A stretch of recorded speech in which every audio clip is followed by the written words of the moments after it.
Aloha. So excited to be here with Senator Michelle Kidani. She has been one of our best partners in the legislature, and her leadership at the Senate Education Committee has been so noteworthy.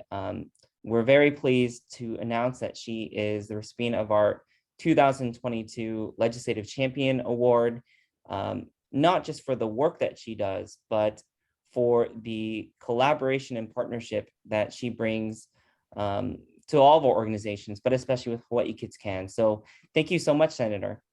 Aloha, David. Thank you so much for having me. And thank you so much for honoring me with that award. That is so special to me.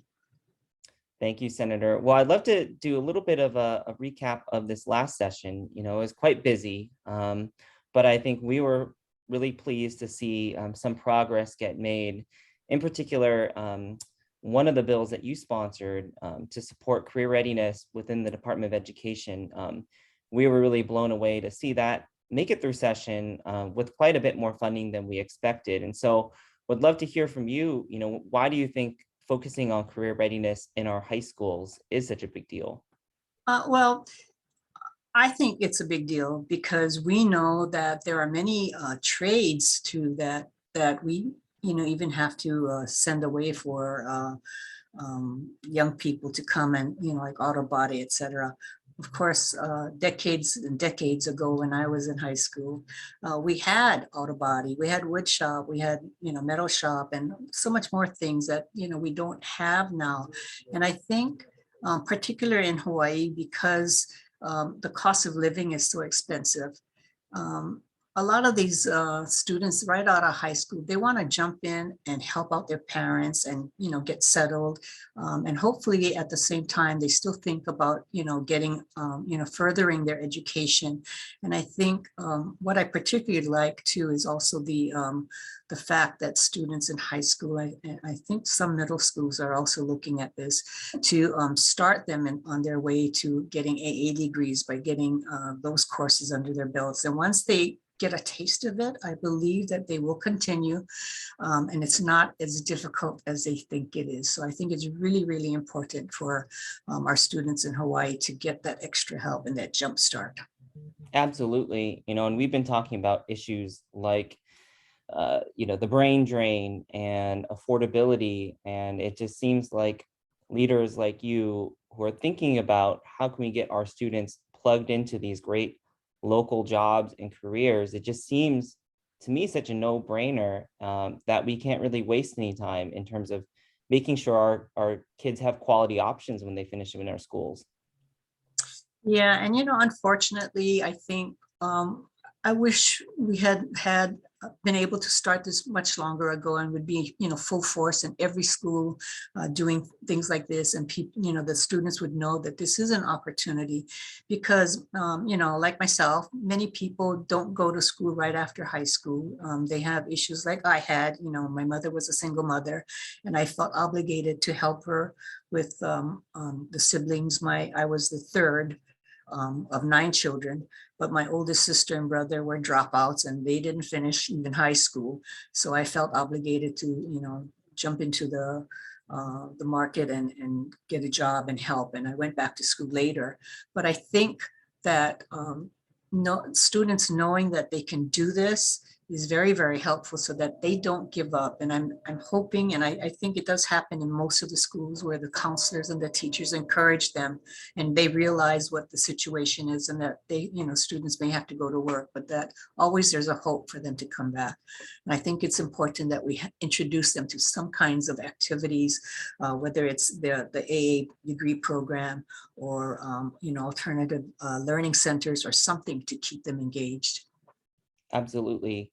Another bill that you helped partner with us on was to provide more direct funding support to families. And that one made it all the way to the last day of conference. But even though it did not pass this year, we noticed that there was a lot of conversation about how can we get more school supply help to families. There was a big tax rebate that the legislature and governor pushed through this year to kind of help families out with all their different budgetary needs. So is that something that you heard as well, that there was a lot of interest in supporting families?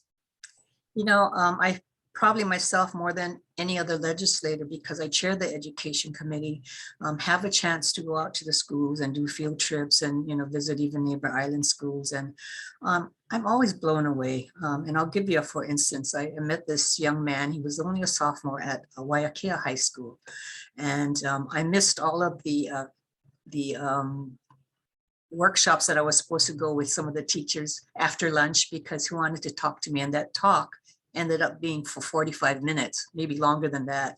And then we recently Zoomed and talked again, and he is just so appreciative of his teachers, because they don't ignore the fact that he is interested in government. He wants to be a legislator. So I told him, just continue being engaged in your school is a good opportunity. And I think there are just more teachers and more administrators that are just happy to do that with the students. And that's because they have the funding to do it. We all know, even this year, we did that $120 million additional funding for teachers to increase their pay for those have not been able to get their step movements because they've been at the top for a while.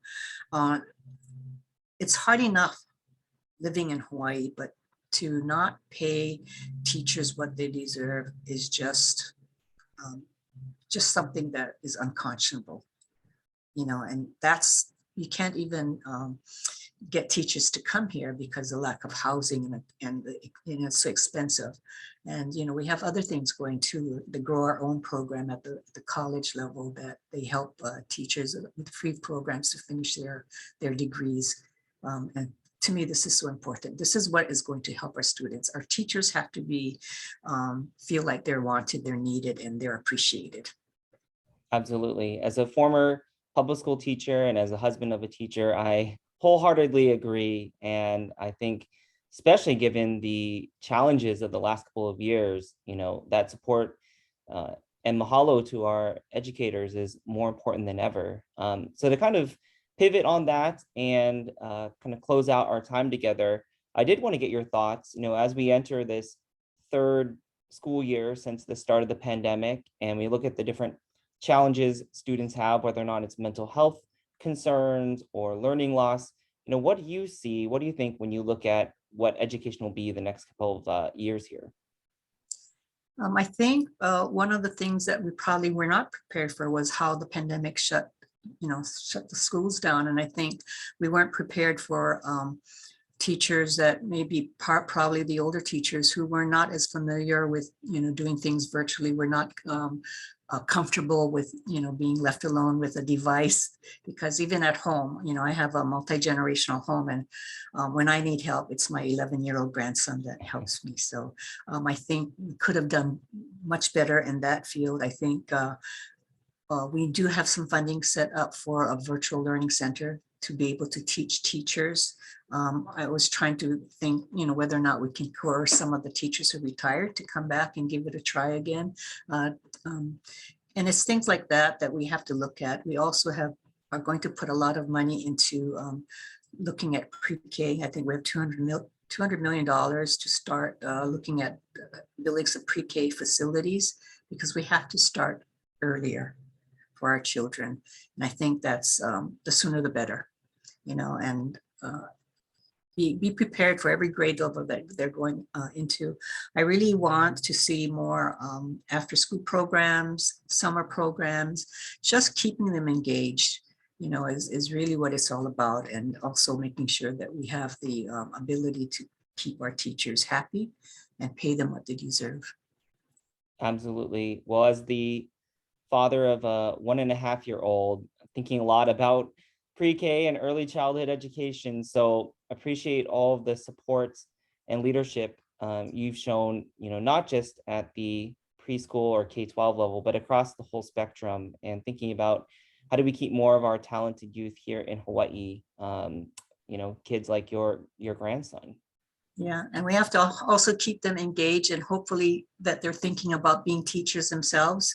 We need to create more teacher housing like we used to have. And we also we put some money aside for that too. So I'm really happy with the School Facilities Agency that is going to be one of their first projects looking at that. Absolutely. Well, thank you again so much, Senator Kidani. You've been such an amazing leader through, especially with these challenging times for our schools and families. So we certainly look forward to continuing to work with you. And we hope you have a little bit of time this summer to decompress after a very busy legislative session. So Thank thank you, you David. again. Thank you for all that Hawaii Kids Can does for our children and our youth. Appreciate it very, very much. Mahalo. Thank you.